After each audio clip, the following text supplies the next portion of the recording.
गिलगित की कदीम और तारीखी वादी बगरोट में नसालो फेस्टिवल मनाया गया।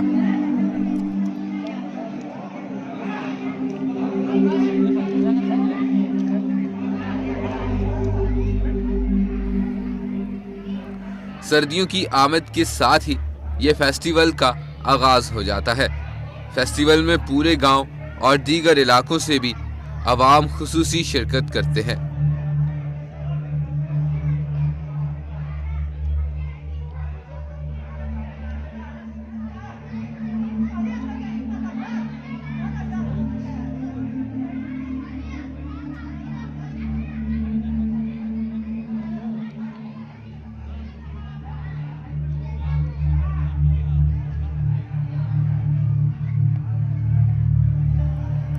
सर्दियों की आमद के साथ ही वादी बगरोट के अवाम जानवर ज़िबा करके उसका गोश्त सुखाते हैं।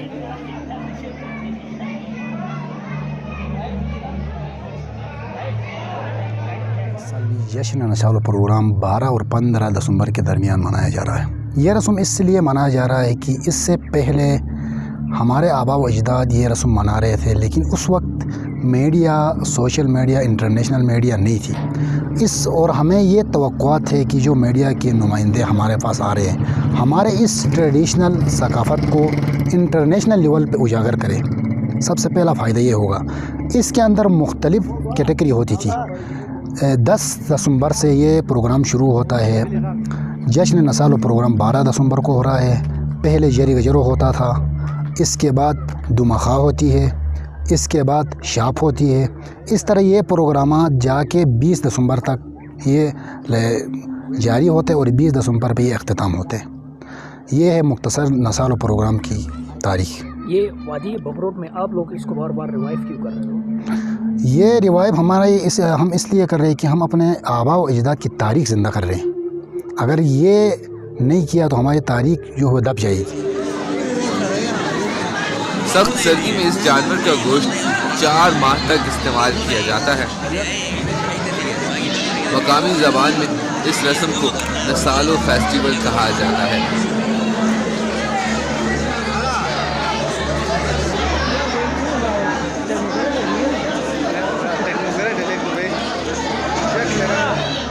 नसालो पुराने ज़माने में हमारे गाँव के अंदर इसलिए मनाया जाता था कि शहर करीब नहीं थी। उस वक़्त आना जाना बहुत दूर होता था और पैदल सफ़र होते थे। तो इस वजह से उस वक़्त जो है ना, मेहमान आ गया या और कोई ऐसा हो गया, बर्फ़ ज़्यादा कि यहाँ फंस जाते थे लोग। अचानक बाहर जाके बाज़ार से लेने वाली चीज़ें मुहैया नहीं हो सकते थे यहाँ पे। इस वजह से इन्होंने एक तरीका रखा है कि भाई इसको ज़बह करके इसको सुखा के रखा जाए ताकि कोई मेहमान भी आ जाएं और जल्दी से उसको लाके हम पका के खिला सकें। तो उस वक़्त शहर दूर थे और गाड़ियों का आमदरफ्त नहीं था, रोड नहीं थे। आजकल माशाल्लाह अच्छा रोड आए हैं, गाड़ियाँ आई हैं। अभी तो खैर नसालो को कोई गोश्त की ज़रूरत ही नहीं है। हाँ, नसालो 2-3 महीने 4 महीने पहले से उस जानवर को पाल के बड़ा करते हैं और मोटा कराते हैं। कराने के बाद उसको ज़बह करते हैं। ज़बह करने के बाद उसको चर्बी अलग करते हैं, गोश्त अलग करते हैं। करने के बाद गोश्त को ले जाकर सुखाया जाते हैं, चर्बी को पिघाला जाते हैं। पिघाल के उसको जो है ना वो बना के ये जो बनाते हैं खिमिशदोन में जो चपाती नुमा एक बनाते हैं। बनाने के बाद उसको पैक करके रखा जाते हैं। पहले ज़माने में तो डालडे वगैरह ये चीज़ें नहीं होते थे, तो उनसे काट के जो है ना फ्राई में डालने के बाद उसको तड़का बनाते थे सब्ज़ी में। तो वो अलग चैप्टर है। तो गोश्त को सुखा के जो है उसको 3 महीने 4 महीने तक उसको खाते हैं। इसका बहुत खुशबू होते हैं, तो आने वाला मेहमान का भी बड़ा अच्छा जायका होते हैं। तो उसके बाद ये नसालो फेस्टिवल जो है इसमें 3-4 तरीक़ों से मनाए जाते हैं। एक तो डमडम परोचो की शक्ल में होते हैं, दूसरा तनेलो की शक्ल में होते हैं, तीसरा ये नसालो ज़बह करने की शक्ल में होता है, चौथा शाप की शक्ल में होता है। शाप जो है ना वो एक शाप ही है समझो।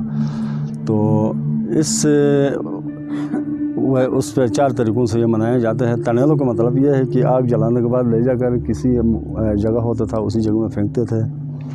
डमडम परोचो का मतलब ये है कि यहाँ से बच्चे छोटे पूरे बूढ़े जमा होने के बाद यहाँ से अपने अपने थालियों में, अपने अपने छापरों में उनको लेके जो है ना फल फ्रूट उसके अंदर डालने के बाद उनको लेके जाते थे। कोई दूर जगह में जाने के बाद उनको इकट्ठा करते थे, फिर बड़ा वाला बंदा उनको जो है ना इनको लाकर तकसीम करते थे, खिलाते पिलाते थे और चिली लाते थे आगे जाकर, लाने के बाद उसको तकसीम करते थे और खाने के बाद आकर उन बिल्कुल बच्चों को लेकर फिर वापस गाँव आ जाते थे। यही नस्लों का रस्म रवाज। वादी बगरोट अपने कदीम और तारीखी एतबार से आज भी पूरे गिलगित बल्तिस्तान में मशहूर है।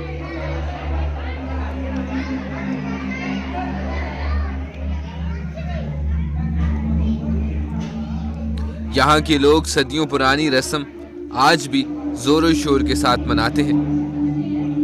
नसालों समेत यहाँ के कई त्योहारों ने एक दूसरे को जोड़े रखा है। पूरे गांव के लोग मिलकर फेस्टिवल मनाते हैं, एक जगह इकट्ठे होकर नसालों का गोश्त खाते हैं।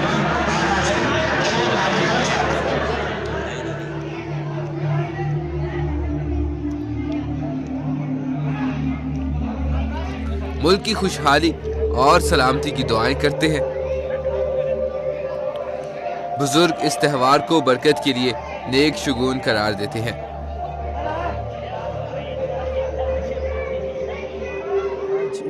नसाल डे जो बगरोट के अंदर जो मनाया जाता है, ये इसकी हिस्ट्री जो है वो तकरीबन यानी यहाँ जितने लोग यहाँ पहले से आबाद थे उस वक्त से अभी तक ये मनाया जा रहा है और ये 4-5 सालों से उसकी यानी जो ट्रेडिशन है उसको थोड़ा चेंज किया गया है। मतलब उससे पहले यानी हमारे आबा व अजदाद बता रहे थे कि उसको यानी जो मुकामी कब्रिस्तान थे वहाँ सुबह सुबह लेके जाया जाता था और उसके बाद वहाँ जो बंदा सुबह वहाँ पहुँचता था वहीं खा के जाते थे। उसके बाद फिर लोगों ने फैसला किया कि उसको हम यानी सब लोगों के यानी एक्सेस में हम लाएँ।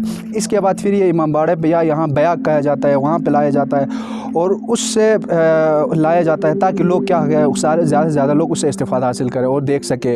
इसके बाद यहाँ पे नसालों का यानी त्यौहार ये है कि मतलब एक दिन पहले इस दिन से एक दिन पहले माल को ज़बह किया जाता है। माल को ज़बह करने के बाद ये 10 से 15 की तारीख के जो दिन है उसमें अगर माल को ज़बह नहीं किया जाता है तो उसका गोश्त जो है वो लॉन्ग टर्म तक नहीं रहता है, ज़्यादा मुद्दत तक नहीं रहता है कि वो ख़राब हो जाता है। अगर 13, 14, 15 तारीख को अगर माल को ज़बह किया जाए तो वो गोश्त सूख जाता है और उसकी तकरीबन अप्रैल मई तक वो गोश्त यानी कायम रहता है।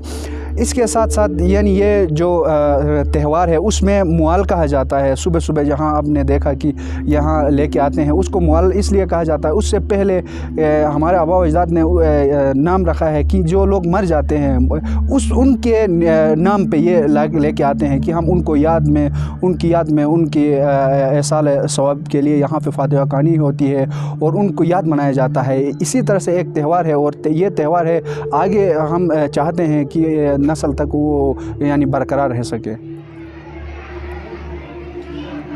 यही वजह है कि हर साल माह दिसंबर में इस रस्म का भरपूर एहतमाम किया जाता है।